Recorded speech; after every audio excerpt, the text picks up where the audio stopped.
Hello everyone.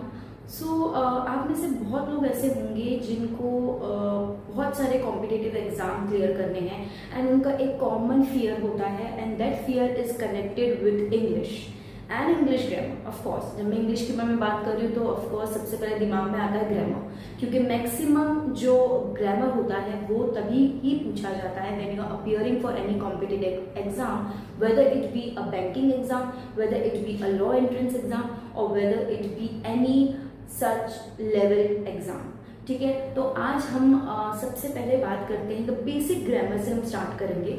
So see this will be like a series. ये जो होने वाला है ये हमारा सीरीज वाइज टॉपिक्स होने वाले हैं which we will be covering. So आज जो टॉपिक मैं आपको बताने जा रही हूँ it is very very important, though it is a basic. Articles. आप लोगों ने अभी तक आर्टिकल्स जो है वो स्कूल लेवल में और कॉलेज लेवल में थोड़ा बहुत किया है, राइट? बट आज जो हम करने जा रहे हैं it is high level articles. अब आपको समझ में आएगा कि एक्चुअली आर्टिकल्स होता क्या है।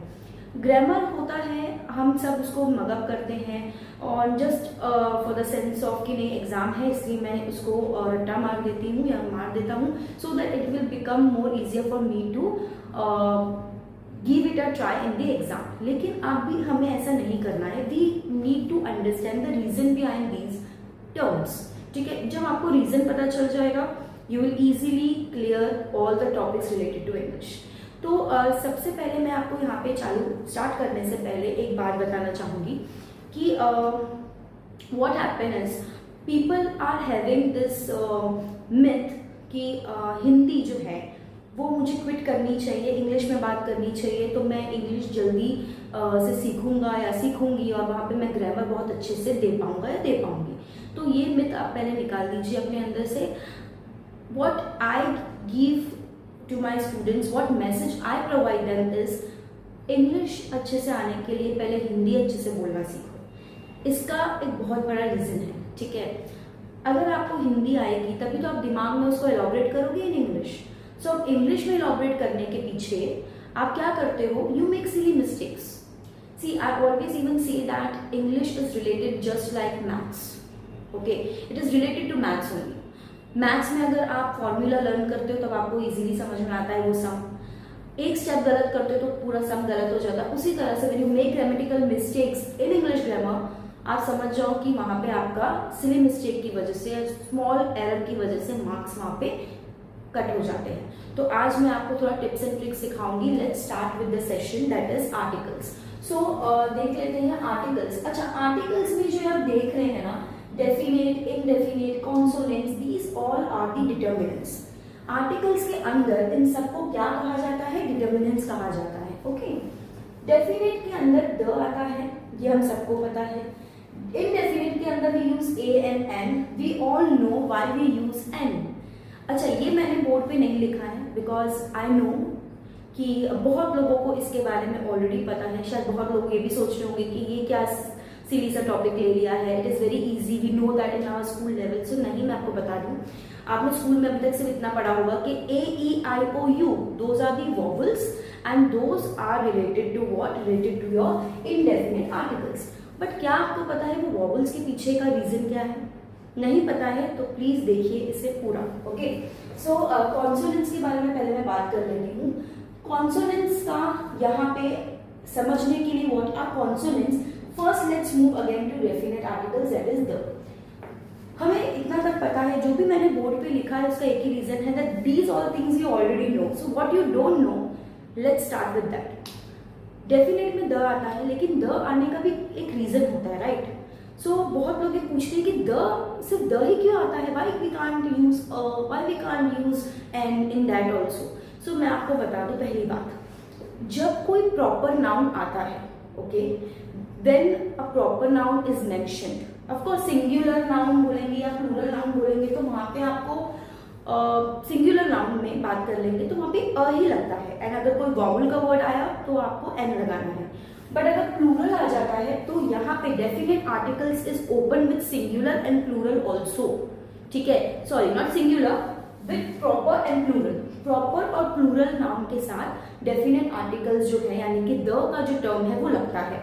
ठीक है, जैसे मैं बोलूंगी the Mumbai is the city of dreams, the Mumbai is a city of dreams. अब मैंने सिटी से पहले अ इसलिए लगाया because city is a common noun. Mostly a आप तब लगाते हो जब कोई भी वर्ड या कोई भी टर्म कॉमन होता है, ठीक है।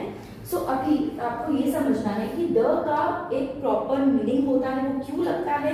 वो इसलिए लगता है when we are talking about any proper noun. जब मैं कोई प्रॉपर नाउन या प्रॉपर जगह, किसी का नाम, किसी चीज का नाम या किसी जगह का नाम बता रही हूँ, तब जाके मेरा जो प्रॉपर नाउन है उसके आगे द लगता है।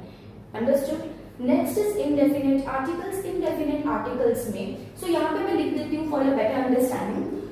सी it is a combination of plural plus proper noun, जैसे मैंने यहाँ पे ऑलरेडी आपको दिया है, ठीक है। So it is a combination of plural noun plus proper noun, तभी जाके वहां पे द लगता है। अब अपने दिमाग में ये बात डाल लीजिए, आपको अभी से इंग्लिश ग्रामर बहुत इजी लगेगा। ओके, नेक्स्ट है इंडेफिनिट आर्टिकल्स। इंडेफिनिट आर्टिकल्स में दो टर्म्स आते हैं अ एंड एन। अब यहाँ पे मैं फॉर्मूला आपको बता देती हूँ for a, that is single noun. कोई भी इस दुनिया में सिंगल नाउन हो या कॉमन नाउन हो, so yes again common noun plus single noun is equals to a. ये सिर्फ मैं ए के बारे में बता रही हूँ, not talking about an. An के लिए वी ऑल नो क्या होता है एन के लिए, there is a system A E I O U. Understood? ठीक है, तो कभी भी कोई कॉमन नाउन हो, जैसे मैं अगर बोल रही हूँ कि a cat is sitting very quite near a door, ठीक है, तो मैं अ यूज कर रही हूँ because it is a single and it is a common noun, तो वहां पे मैंने अ का इस्तेमाल किया, ठीक है। अ बुक, अभी बुक ऐसी चीज है ना जहां पे book is also use in a proper noun. So आपने देखा होगा कि बुक के आगे प्रीफिक्स हम लोग लगाते हैं अ या द, ठीक है, तो वो क्यों लगाते हैं उसके पीछे भी एक रीजन है, आई टेल यू। तो ये आप समझ गए इंडेफिनिट। अब आ जाते हैं कॉन्सोनेंट्स पे। फोनिक्स आप सबको पता होगा, आजकल छोटे छोटे बच्चों को सब्जेक्ट होता है फोनिक्स का, बेसिकली होमोफोन साउंड से रिलेटेड चीजें, ठीक है, उनको सिखाया जाता है। तो कॉन्सोनेंट्स क्या है आपको लगता है? See first of all A E I O U, हमारे कितने अल्फाबेट्स होते हैं? 26 अल्फाबेट्स होते हैं। उसमें से अगर मैं 5 निकाल दूं, यानी कि A E I O you निकाल दूं, तो कितने अल्फाबेट्स बचते हैं? 21 अल्फाबेट्स बचते हैं। जो 21 अल्फाबेट्स बच जाते हैं उसको हम कहते हैं कॉन्सोनेंट्स, ठीक है। इसलिए जब मैं आपको कह रही हूं कि बुक है तो बी है, B is a consonant, okay. So B create sound, तो जो चीज से साउंड क्रिएट होती है उसके आगे मैं द भी लगा सकती हूँ, अ भी लगा सकती हूँ। I am free to use the and a at that time.